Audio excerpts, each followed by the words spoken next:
नमस्कार दोस्तों। और आज हम बात करने वाले कैड और कैम की। तो फ्रेंड्स, कैडम एक ऐसा सब्जेक्ट है जो बहुत लोग नहीं पढ़े हैं, और इस समय कोरोना वायरस के समय ये ज़्यादा करके प्रैक्टिकल सब्जेक्ट है जो कॉलेजेस में चली नहीं है। इसीलिए हम ये कोशिश कर रहे हैं कि मतलब आप किस तरह पास हो सकते बहुत अच्छे नंबर से।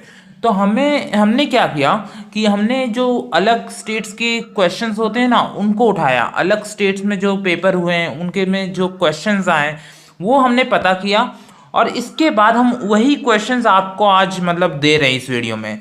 आपको यकीन नहीं होगा, क्वेश्चंस बहुत ही अलग आए हैं, बहुत अलग तरह के आए हैं। तो ये सारे क्वेश्चंस आज हम देंगे। मतलब आप ऑफ कोर्स इसे देख सकते हैं, बहुत अच्छा लगेगा आपको और बहुत फ़ायदा होगा। तो चलिए शुरुआत करते हैं। और फिर इससे पहले ये ध्यान रखना कि ये कैडम का है। मतलब आपको समझना होगा कि ये जो सब्जेक्ट है, एक वो computer aided drafting and manufacturing जो फोर्थ सेमेस्टर में है। तो प्लीज़ ये प्रैक्टिकल सब्जेक्ट है, इसे हल्के में मत लीजिए। तो विच of the following drive system is not used in robotics. तो अगर किसी ने रोबोटिक्स का चैप्टर पढ़ा होगा उसको पता होगा कि मैनुअल रोबोटिक्स में होता ही नहीं है। देखिए फ्रेंड्स, कितना प्रैक्टिकल सब्जेक्ट है, कितना आसान क्वेश्चन है, बस पढ़ा होना चाहिए। The use of computers to control the operation of production process is known as. Production process को मतलब कंट्रोल करने के लिए कंप्यूटर को कैम का इस्तेमाल करते हैं, computer aided manufacturing. RP systems are classified into types. तो friends, RP systems are classified into types. Question 3 C answer है friends. Three classified into three types. और for holding hollow work part is required. तो hollow work का जो part होता है ना, उसको होल्ड करने के लिए क्या रिक्वायर करते हैं। तो फ्रेंड्स, 4 का ए है आंसर, इंटरनल ग्रेपर की आवश्यकता पड़ती है। और फिर question number 5, dash is not a stage of PLM. अगर आपने पीएलएम पढ़ा होगा तो आपको पता होगा कि design is not a stage of PLM. Question number 6, which one of the following is not rapid prototyping process. तो फ्रेंड्स, ये फिफ्थ या सिक्स चैप्टर है जिसमें ये बताया जा रहा है कि ये कौन सा प्रोसेस नहीं है। तो वो प्रोसेस नहीं है एक्चुअली रैपिड प्रोटोटाइपिंग का। तो इसमें सिक्स का जो सी है, ईडीएम, इट्स नॉट वो प्रोसेस नहीं है। Which one of following is not a part of एफएमएक्स। तो फ्लेक्सिबल मैनेजमेंट सिस्टम का जो पार्ट नहीं है वो पूछ रहा है फ्रेंड्स, क्वेश्चन नंबर 7। तो क्वेश्चन नंबर 7 का आंसर होगा सी, लेथ मशीन, जो एफएमएस का पार्ट नहीं है। What are types of automation, चाहे वो हार्ड ऑटोमेशन मतलब और सॉफ्ट एनिमेशन, मतलब ये क्या पार्ट्स हैं। What are types of animation, hard automation और सॉफ्ट ऑटोमेशन, कौन से पार्ट मतलब टाइप है। तो ओनली ए है या ओनली बी है या बोथ ए एंड बी है। तो फ्रेंड्स, ये क्वेश्चन थोड़ा घटिया है, मैं मानता हूँ, 8 का सी है, लेकिन ऐसे पेपर्स में आए हैं, आप यकीन नहीं करोगे। Computer integrated manufacturing is. तो फ्रेंड्स बोल रहा है CIM होता क्या है। तो CIM आपको जानना पड़ेगा, 9th का बी है, मैनेजमेंट फिलॉसफी है। ये मैनेजमेंट फिलॉसफी किस तरह मैनेज करते हैं। Axis milling machine is capable of. 10th का आंसर है फ्रेंड्स, 10 का A, moving and rotating about each primary axis simultaneously. Question number 11 बोल रहा है कि which of the following is the default coordinate system. तो डिफॉल्ट कोऑर्डिनेट सिस्टम क्या है। तो 11th का बी है, world coordinate system is a default मतलब सिस्टम होता है फ्रेंड्स। वर्ल्ड को कुछ लोग पहले यूनिवर्सल कहते थे, लेकिन अब वर्ल्ड इसे कहा गया है। तो if the values of S X and X Y are one, तो फ्रेंड्स क्या होगा, reduce the size of the object और डिस्टॉर्ट द ऑब्जेक्ट, या एनलार्जिंग द ऑब्जेक्ट और no changes size of object. तो क्वेश्चन नंबर 12 का answer है कि कोई चेंज ही नहीं होगा फ्रेंड्स साइज ऑफ ऑब्जेक्ट में, अगर इसकी एस एस और एस वाई वन हो गई। स्टीरियोलिथोग्राफी, शायद इसे SL ओके कुछ कहते हैं, uses dash as building material. तो आप यकीन नहीं करेंगे, ये क्वेश्चन नंबर 13 है, 13 का सी आंसर है, लिक्विड का इस्तेमाल करती है प्रोटोटाइप बनाने के लिए या बिल्डिंग मटेरियल। तो फ्रेंड्स, ये आई होप आपको समझ में आ रहा होगा, क्वेश्चन नंबर 13 का C. Question number 14, dash is a versatile automation. तो वर्सटाइल ऑटोमेशन कौन सा है, 14 का बी है, soft automation is a versatile automation. आप जानते हो ऑटोमेशन दो टाइप के होते हैं, hard automation and soft automation. Dash is similar to plastic injection moulding. तो फ्रेंड्स, क्वेश्चन नंबर 15 है A, FDM is a similar to plastic injection moulding. और फ्रेंड्स, क्वेश्चन नंबर 16, ये देखिए क्या बोल रहा है, मतलब 16 में बोला है कि what is FMS stands for, या एफएमएस स्टैंड्स फॉर मतलब क्या है। तो फ्रेंड्स जैसे मैंने आपको आंसर बताया था ऊपर, फ्लेक्सिबल मैन्युफैक्चरिंग सिस्टम होता ही है। ओके फ्रेंड्स, मैं मैनेजमेंट बोल दिया होगा लेकिन मैन्युफैक्चरिंग है, flexible manufacturing system. In two dimensional elements D O F of a node in a triangular element is. तो क्वेश्चन नंबर 17 का आंसर ए है फ्रेंड्स, याद रखिए 2। The transformation that is use to alter the size of an object is. तो question number 18 का answer है ए, scaling. तो friends याद रखिए जो ट्रांसफॉर्मेशन है वो 6 टाइप्स के होते हैं, 6 या बहुत सारे टाइप्स के, उसमें से स्केलिंग, रोटेशन, ट्रांसलेशन, रिफ्लेक्शन भी उसके के टाइप्स है। और उसमें से ये पूछ रहा है कि साइज ऑफ ऑब्जेक्ट नहीं बदलता है, तो that is use to alter the size. Okay, size of object बदलता है तो वो स्केलिंग से, आप स्केल से याद कर सकते हो कि उसमें इंचेस होता है ना, या मतलब स्केल होता है, तो स्केल में साइज होता है, हम नापते हैं, तो उससे आप याद कर सकते हो कि साइज बदलने के लिए। Reflection is the process of obtaining a dash image of the original shape. तो रिफ्लेक्शन फ्रेंड्स खुद ही सोचिए, रिफ्लेक्ट करेगा तो क्या होगा। तो आप इसे मिरर भी कह सकते हैं, लेकिन हम जानते हैं इसका आंसर मिरर है। आप याद रखिए, इसको याद करना बहुत आसान है, मिरर रिफ्लेक्शन होता है। Any point in a structure can have a maximum of dash degree of freedom, या DOF जिसे कहा गया है। तो 20 का आंसर जो है वो ए है, तो अराउंड 2 तो कम से कम हो सकता है। तो लेट्स सी, 2 है ना, हाँ है। क्वेश्चन नंबर ए का 2। आई डोंट नो इस पर टिक मार्क क्यों नहीं कर पा रहा। ओके करता हूँ वापस, हो गया। अब क्वेश्चन नंबर 21 कि which of the following is not a synthetic entity. तो क्वेश्चन नंबर 21 का आंसर ए है, हाइपरबोला। याद रखिए फ्रेंड्स, आपको याद रखना ही है। The nature of loading at various location and other surfaces called conditions called. तो फ्रेंड्स क्वेश्चन नंबर 22 का आंसर है ए। अगर आप चाहते हो फ्रेंड्स मैं इसका थ्योरी भी लेके आऊं तो थ्योरी भी ला सकता हूं, मुझे कोई प्रॉब्लम नहीं है। Question number 23, typical can drilling cycle is specified by. तो टिपिकल मतलब 23 का सी आंसर है इसका, G81। अगर आपको ये याद करना है कि ये G81 क्या है, तो ये कोड्स है, जी कोड्स, जो CNC मशीन में इस्तेमाल किया जाता है। ये 2 तरीके के कोड्स होते हैं, जी कोड्स, M कोड्स। G01 आपको याद करना पड़ेगा, जैसे कि वो होता है quick point two point movement या रैपिड मूवमेंट। और फिर बाद में G01 linear interpolation, G02 circular interpolation clockwise, फिर G03 circular interpolation anti clockwise. तो ऐसे कई तरह के होते हैं। G04 ड्वेल होता है। तो ऐसे बहुत सारे फ्रेंड्स आपको याद रखना पड़ेगा। याद रखिए 80 तक याद नहीं करने की जरूरत है, इसमें अराउंड 10-20 ही है, मतलब 30 या 30 होंगे ज़्यादा से ज़्यादा। तो उसको याद करना है, जैसे G086, G90 क्या होता है, तो एब्सोल्यूट कोऑर्डिनेट सिस्टम। G91 क्या होता है, तो G91 कुछ उसी तरह होता है, रिलेटिव कोऑर्डिनेट सिस्टम जैसा कुछ होता है।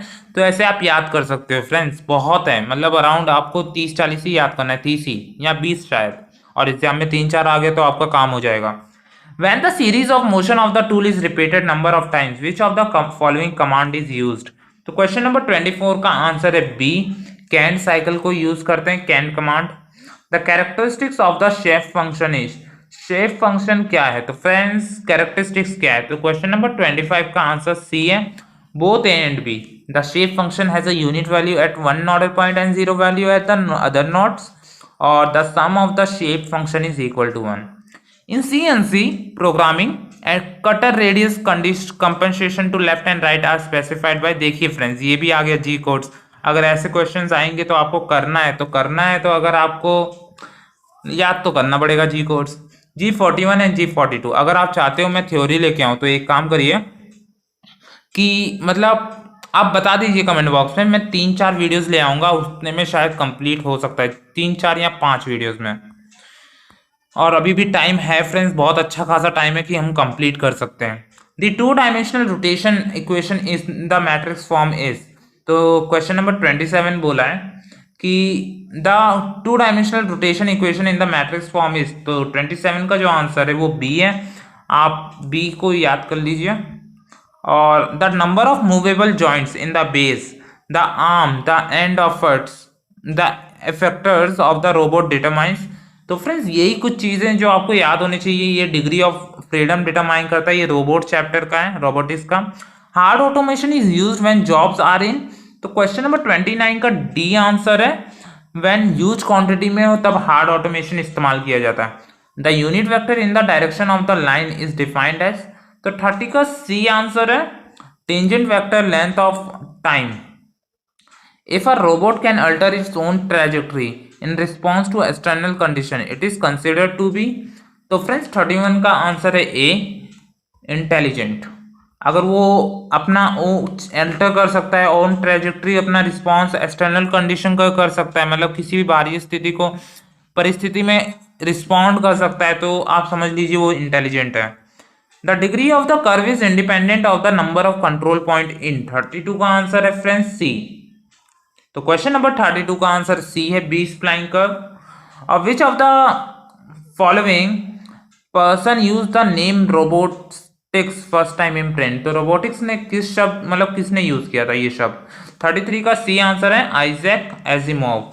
और याद रखिए इनकी एक बुक है जो शायद इन पे है, शायद बहुत अच्छी बुक है, इंटेलिजेंट मशीन्स ऐसा कुछ है, यकीन नहीं करेंगे। इलॉन मस्क भी कहते हैं कि इनकी बुक बहुत अच्छी है, पढ़ने लायक है, तो पढ़ लीजिए, फायदा होगा।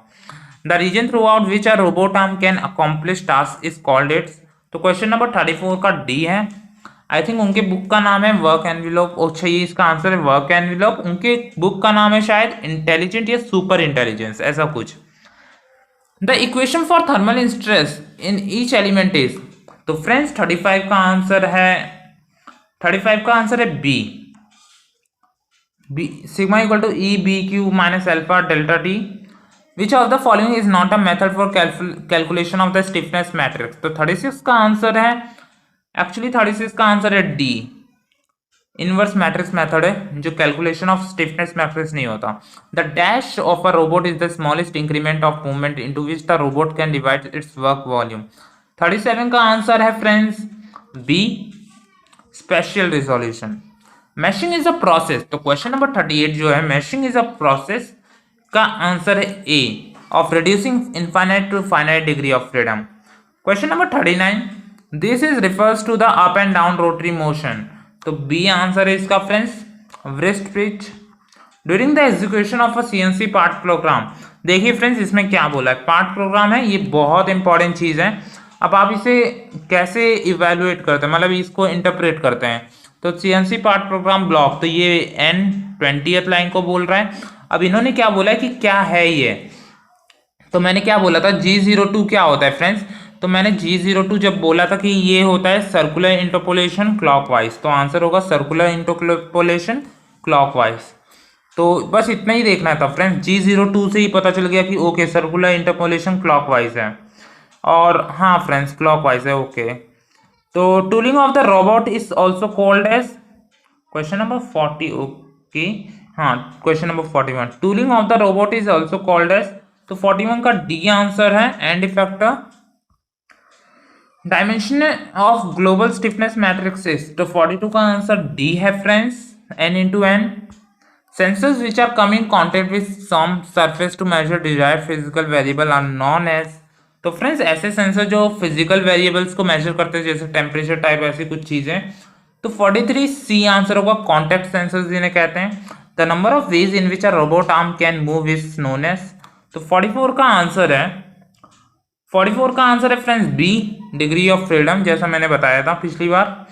The dash is helpful in prevention of shutdown, तो प्रिवेंशन ऑफ शटडाउन मतलब शटडाउन ना हो जाए, इसको इसमें हेल्पफुल कौन होता है, तो 45 का सी आंसर है friends, FMS flexible manufacturing system. According to dash movement and arrangement of links different configurations are possible, तो 46 का आंसर है, तो फ्रेंड्स 46 का आंसर बी है, joint. Dimensions of global stiffness matrices, तो 47 का आंसर है डी, एन इंटू एन, ये क्वेश्चन वापस आया। 48 का आंसर है which in the following geometric modelling techniques, जो आप में है geometric modelling techniques which is not a 3 dimensional modelling, तो फ्रेंड्स इनमें से 3 डायमेंशनल मॉडलिंग कौन सी नहीं है, तो वैसे ड्राफ्टिंग लग रही है, देखते हैं कौन सा आंसर है। तो फ्रेंड्स 48 का आंसर है बी, ड्राफ्टिंग ही है। The movement of arm along its axis is called the, 49 का आंसर है friends B, radial traverse. Spherical coordinates can uniquely define the position of a point in up to 50 का answer है C, 3 dimension. Cutter radius compensation left is applicable for 51 का answer है A, inside path only. Dash automation has highest production rate, तो 52 का answer है friends C, fixed automation has highest production rate. 53 का answer है which are quality issues in 3D printing, तो 3D printing में quality issues क्या है, तो 53 का आंसर है C, both work page and staircase effect. Surface patch visibility in STL file depends on, तो 54 का आंसर है B, direction on normal to surface. Question 55 में अब आ चुके हैं फ्रेंड्स, ये क्वेश्चन बहुत जल्दी खत्म होने वाले। Product flow analysis is a technique used in, तो 55 का आंसर है बी, ग्रुप टेक्नोलॉजी में इस्तेमाल होता है। For 1D bar elements, if the structure is having 3 nodes then the stiffness matrix form is having the order of 3 nodes है friends, तो याद रखिए जब भी 3 नोड्स होगा तो 3 into 3 मैट्रिक्स बनेगा।